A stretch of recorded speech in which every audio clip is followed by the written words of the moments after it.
Welcome back to the Seaboard Central, everyone, in part 4 of the solo operating session.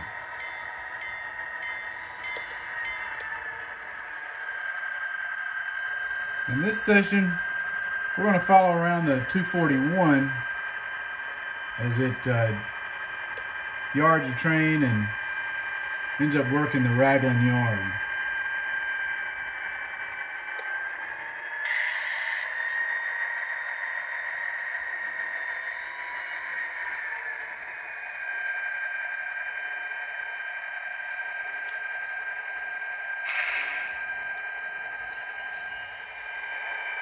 What I'm doing here is we just lined ourselves into raglan yard track number 2.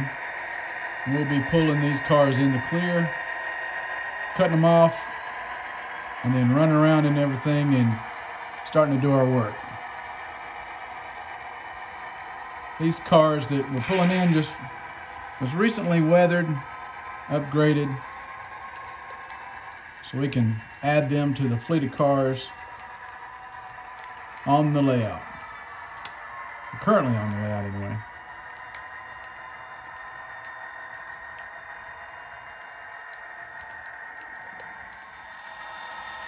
One of the things I had to do recently was shift this track 2 over. It was a little close to track 1 and causing issues. But it's taken care of now and everything seems to be working fine.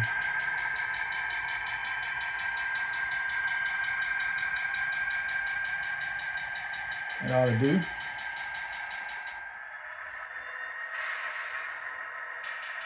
This unit recently returned back to me from Georgia Bigfoot Trains. I had to send it back. Apparently there was a bad decoder in it.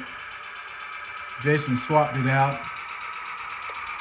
and it's all good now. So you might have seen it on his layout if you follow his YouTube channel at Georgia Bigfoot Trains. So what we're doing here is we're coming to the other end of track 2, and we want to activate our bell anytime we're going past engines like this, in case there's anybody working around them. We're going to make sure we stop short of that derail. Alright, the derail's been removed and we're lined out.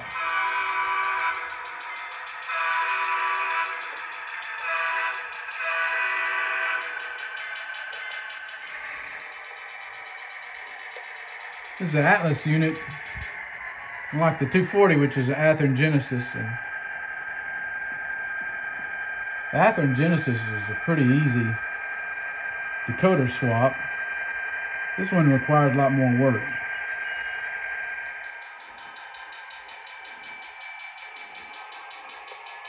Alright, we made it back down to the west end of the yard.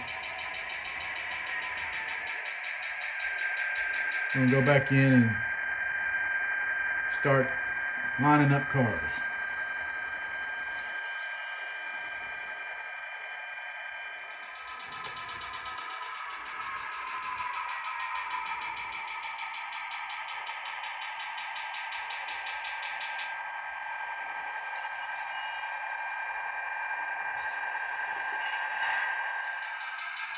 Alright, first thing we're going to do is come all the way out at track number 2 with everything and set 2 cement hoppers over to track number 1 on top of the other ones.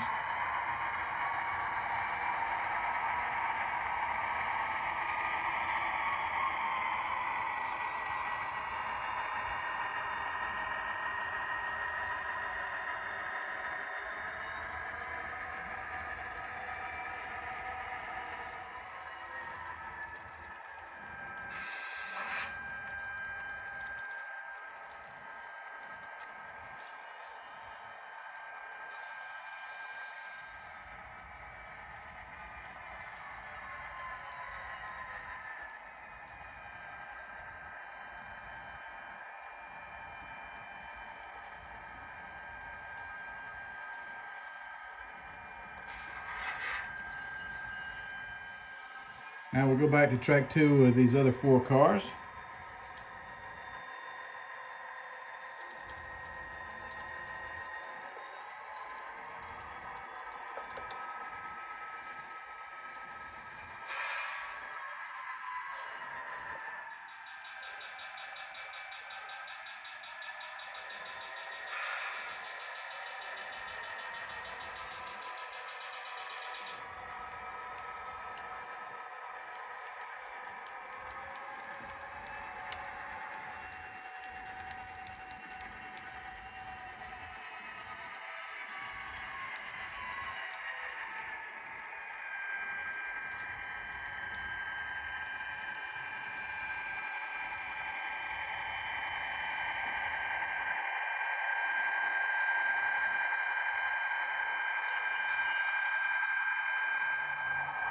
All right, back over to track 1 to grab those 4 cement hoppers to move back over here to track number 2.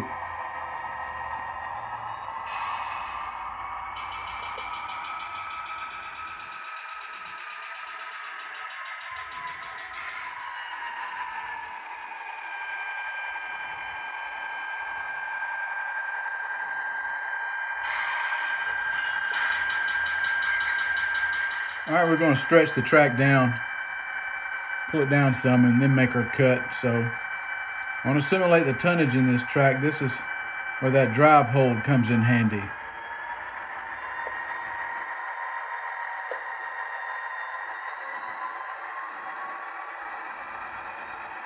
Because she's working now. A lot of tonnage we're pulling down.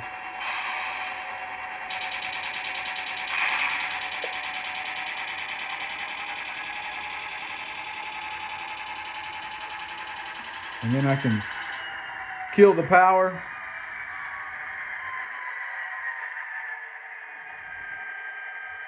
And bring it to a stop.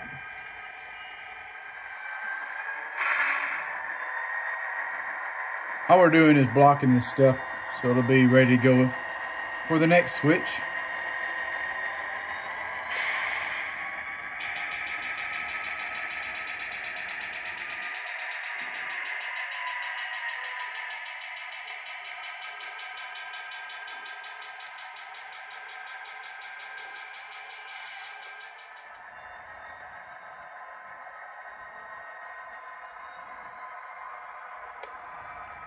I can kill the power here and watch how far it can coast. And I still need to use the brake to get it stopped.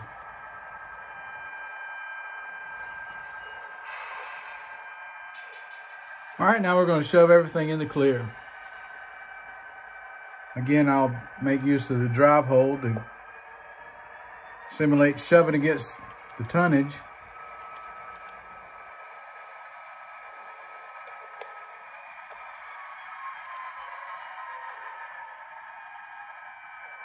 Once I overcome the momentum, I can let the track just drag me back in there.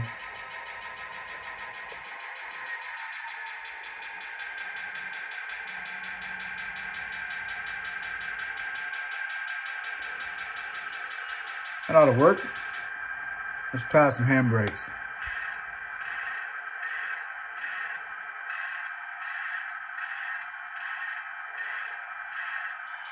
All right, we'll move the engine back over to track number 1 and we'll call it quits for this operating session. It seems like a lot of people are on vacation right now and they're not really tuning into the videos, and some people just won't watch a long video, so this will be long enough for today. But I hope you've enjoyed it, and if you do, be sure to give it a like and leave a comment. We'll see how well it does. I may have to trim some videos back to make sure I'm not wasting a lot of people's time. Hopefully you enjoy this Seaboard Central. And if you do, be sure to subscribe and hit that notification bell. So until next time, thanks for watching the Seaboard Central, and happy model railroading, everyone.